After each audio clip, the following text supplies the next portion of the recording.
When Toby and I moved into our new house, we thought we'd found our forever home. Until we noticed a strange calendar on the wall. 3 dates circled in red. February 6th, June 19th, September 21st. With a chilling message beneath each. Don't go out. Toby couldn't let it go. On February 6th, he watched the neighborhood. One neighbor stepped outside and disappeared. Reappeared seconds later like nothing happened. When we asked his wife, she warned us in a whisper. The whispers'll get you. Leave before they do. But police said she never existed. Then came June 19th. The whispers told Toby to go outside. He vanished. And came back. But something came back with him. The last date is coming. Would you stay or run before it's too late? A theater overnight sounded easy. Until I saw the rules. Silvergate Cinemas doesn't show movies. It watches you. Rule 3 1 a.m. Theater 5, watch the static. Don't look away. The screen showed me. And something standing behind me. Rule 2, if Theater 3's door is open. Shut it. Walk away. I heard screaming from inside. I didn't look. The popcorn machine turned on by itself. But I didn't touch it. Rule 6, never eat the popcorn after midnight.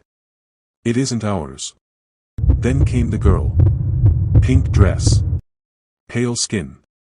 What movie are you looking for? She smiled. The Happy Family. I ran. Locked myself in the supply closet. Scratching. Laughing. Let me in. I'll show you the real ending. At 4:14, someone knocked on Theater 4's exit. We saw you in Theater 5. I survived until 6 a.m. Didn't say goodbye. Didn't go back. But some nights. I still hear 4 knocks on my window. I've never looked. I won't. Don't bring the theater home. Leave the lights on. Town is obsessed with an app called Mimic. If someone mentions it, don't let them download it. We moved here after my parents' divorce. Dad banned phones. At school, everyone dressed the same. Moved the same. Laughed the same. It's from Mimic, they said. Even their chewing was synchronized. Then came the challenges. Hashtag 7bite. Hashtag devious licks. Hashtag rib tickle. Licking necks. Stabbing ribs. And they all laughed. Teachers filmed it. No one stopped it. Danny begged for a phone. Dad screamed. Then, he gave in.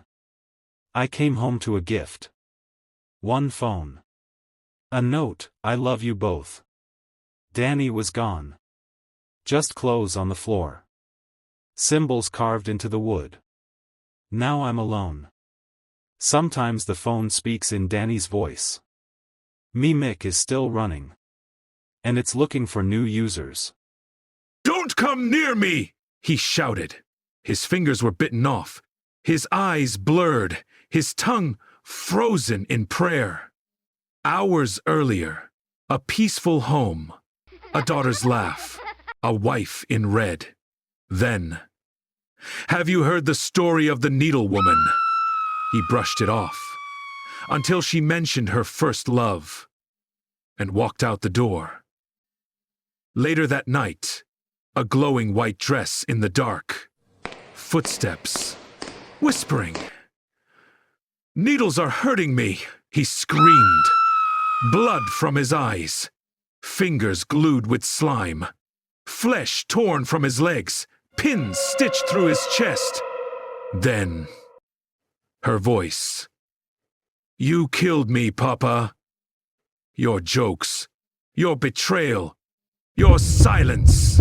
You stapled needles to my eyes. The last thing he saw.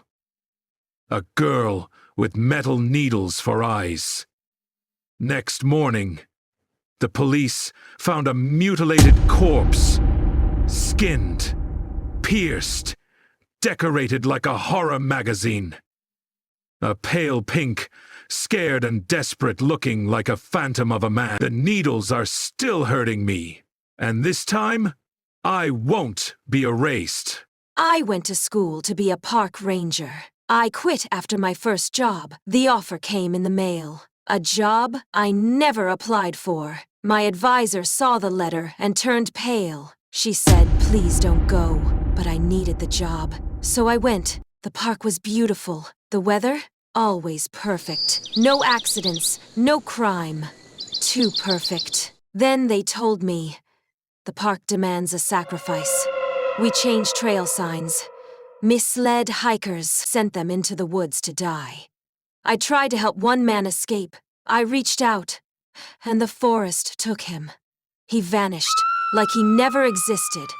I left the next day without looking back. I still feel the trees watching me. I can't go near parks anymore. If one ever feels too perfect, run. I don't think my neighbor is dead, even though I saw his body. He used to pace above me at night, walk, scratch, whisper.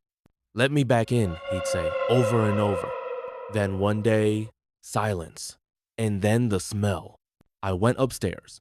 Cabinets torn off the walls. The floor stained black. I found him, folded backward, eyes closed, mouth frozen in a scream. I called the cops. They taped the door shut, told me to stay out. But last night, I heard the pacing again, then the whispering. "Let me back in." This time, it was clear, right above me. Then one loud thud. I checked the door this morning. Still sealed. But someone left a note. The door is locked, but I remember the way through the walls. My daughter hasn't been the same since the accident. She used to be sunshine, singing off-key, laughing over snacks. But after that night, she came back different. They kept her overnight, just for observation, they said. I should have never let her out of my sight. She stopped laughing. She didn't eat, just stared. And when I touched her Oreos, she snapped, cold, sharp, like it wasn't even her. That night, she looked at me and said, "Daddy can't stand the sight of you. You ruined everything." But she's 5. How could she say that? Then the officer came, a restraining order from my ex, and he said the words that broke me. "Your daughter died 2 years ago. You were the driver."